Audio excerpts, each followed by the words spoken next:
So, comet time. 4 years have passed since I photographed one last time. That was Comet Neowise back in 2020.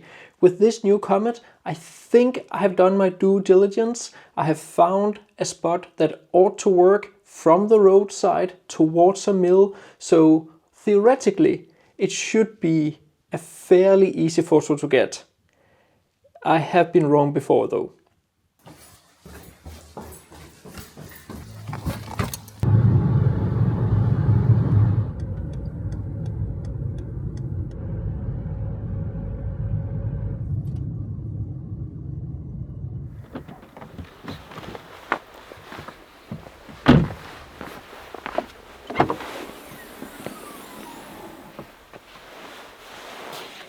So the sky is nice and clear.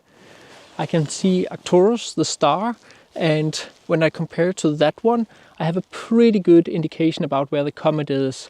I can't see it yet.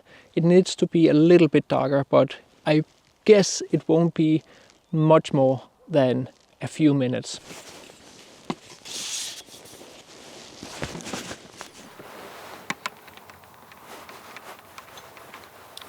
So out here in the background, you should be able to see a mill on top of a hill. The point is simply just to photograph that mill and have the comet above it. Now, last week's video with the Northern Lights, if you haven't seen that one, check that one out. I also photographed the mill. This one here is another one. So I have done a little bit of preparation from home, and I'm using this app here called Stellarium. So I found the comet right here. C 2023 A3 Tsuchinshan-ATLAS. I hope I pronounced that just somewhat right. I butchered it for sure. And I can see that I have to shoot towards west this way. And then I have Arcturus up here. I don't know if you can see it on the app, but at the very least I have the comet right there. So the comet should be in somewhat that direction over there, above the mill. One thing I've also learned from scouting a lot of mills here in Denmark, for some reason they are usually turned towards west. That's a little bit annoying because I have to photograph towards west, and compositionally, as you also learned in last week's video, I really prefer to photograph anything that have a perceivable front from the front. But shooting towards west, I will have to use the back side of the mill. It is what it is. It's the only way I can get the shot. I can definitely see the comet right now. It's still just twilight, but I can see I may have to move a little bit further ahead to line up the mill and the comet. But that's the good thing about this specific road here. I can just walk alongside it and keep adjusting my composition as the comet moves over the sky. This is going to be great. Although this scene is quite simple, it is still super important to get the composition right. The balance of the photo, how I place the comet in relation to the mill, could I bring in more foreground to create depth, and could I maybe find some diagonals or lines that intersect or create some patterns. All thoughts I was having while on location. If you struggle with composition in landscape photography, be sure to get my ebook on that topic. With minimal text and tons of examples, it's easy to read, and there is a link to the free light version and the full version down in the description of the video. So, I think I'm at about the right angle now. If that right there is the tail that goes that far up, that's insane. I didn't know it was that big. That's what she said. Alright, so I just need to get into position here. That's what she said. And actually just start photographing. Alright, so settings wise, because I'm shooting at a fairly narrow focal length, I have to have a somewhat fast shutter speed. So like 4 seconds, 2 seconds, 1 second, something like that. I've also stopped down my lens a little bit. Right now I'm shooting at f6.3. And I have to go all the way up to ISO 3200. Now I do plan to take a sequence of photos of the comet and then put them together, stitch them together afterwards in post-processing to get a cleaner photo. At least that's the plan. On top of that, I also have my big tripod. I've taken off image stabilization. I'm manually focusing on a star just to make sure that I keep that focus all the way through. I have to refocus each time I change my focal length. But besides that, it's simply just a question about moving further back as the comet moves over the sky. I'm honestly a little bit in doubt about whether it's going to be much darker because we have an almost full moon up here. That's the reason why I actually look as bright as I do. I have the moon just shining right down here on me. That also means that I will get light on the foreground, so I should be able to get a somewhat balanced photo lighting wise and have light on the mill too, hopefully. So the comet is just moving so fast over the night sky. Obviously it's not the comet moving, it's the Earth's rotation, but it's moving so fast that I already now have to move again. I literally just came into position, but I think as the next half hour passes by, at some point, yeah, well, obviously the comet just goes down below the horizon, so that was it for the show. But right now it's just getting nearer and nearer to the mill, which looks really, really nice. So I just keep taking these different perspectives, and once it's done, I can go home and figure out which one I like the best. So I've actually also put up my Sony A7R3 with the Tamron 28-200. It's taking a little bit broader perspective, and I'm going to put those photos together as a time lapse.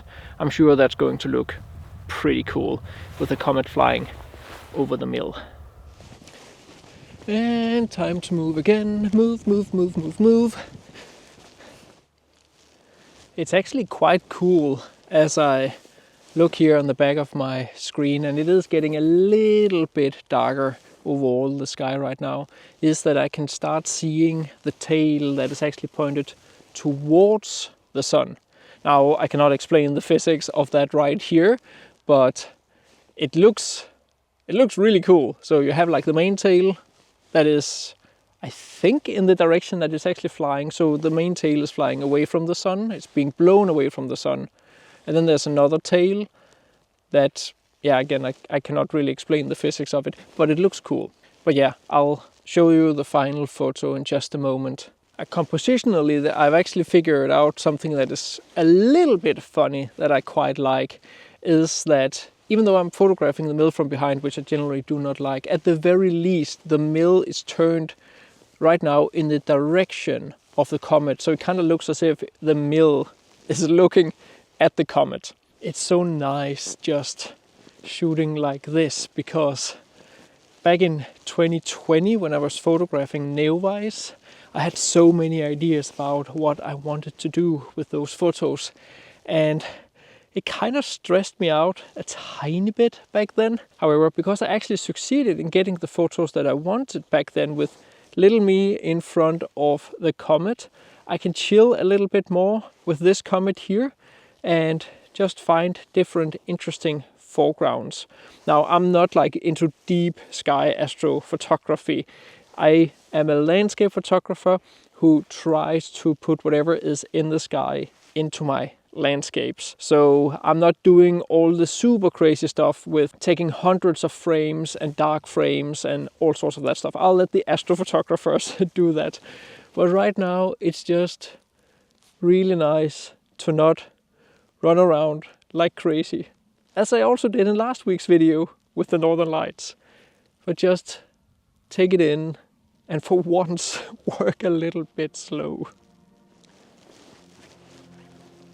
So I think we are reaching like the last composition. The comet is getting really close to the horizon. It's no more than maybe 2 or so degrees, 1.5 degrees above the horizon. I can honestly barely see it with my eyes right now. It's there, like I can see it and the tail, but it's very weak, very weak. You need to know it's there to be able to see it, that's for sure.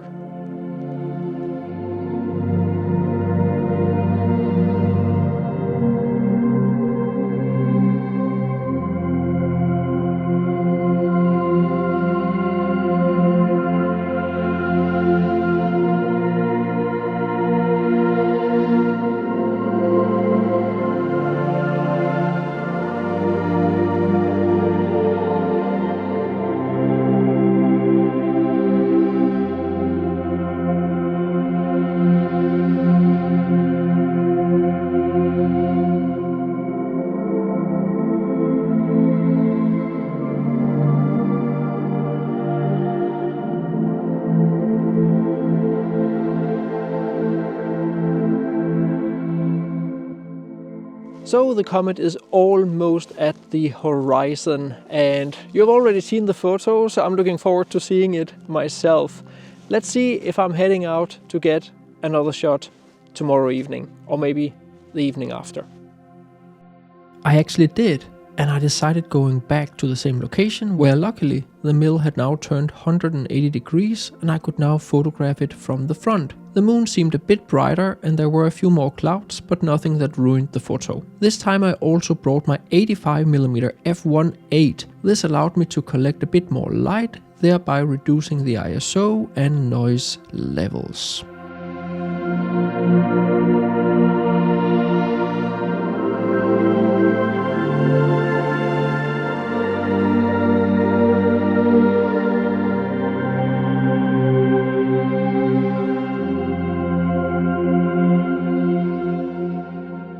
So here are the last 3 photos I decided to edit and finish. Which one do you like the best? Those where the mill is looking at the comet, or the one where I photographed the mill from the front? Let me know down in the comments. There are good arguments for both. As you can also see in the last photo, I decided to include a little bit more of a foreground. This creates a bit more depth. However, with a wider focal length, I sacrifice a little bit of the impact and size of the comet. And in 2 of the photos you can also see how I used the wings of the mill to create a diagonal line from the lower left to the upper right and then further up to the comet. And it is all these small compositional tricks you can use to just up the aesthetics of the photo ever so slightly and make it stand out from most other photos.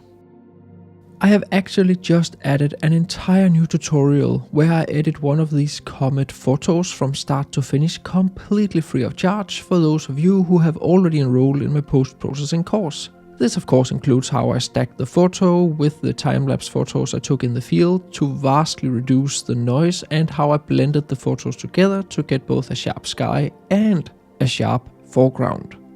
So if you want to learn even more about editing, you can enroll in that course. Here I cover all my editing techniques for beautiful landscape photos. Everything from videos introducing you to the course, to Photoshop, to Adobe Bridge that I use, and Camera Raw, over tutorials covering what I know about luminosity masking, cleaning your photos, working with atmosphere and glow, sharpening your photos, and much more. If you already know Lightroom, you can easily follow along. I've also updated the course with newer videos covering many of the new features that has been added over the years. There is a link and a discount code down in the description of the video to save a bit of money upon enrolling. See you next time.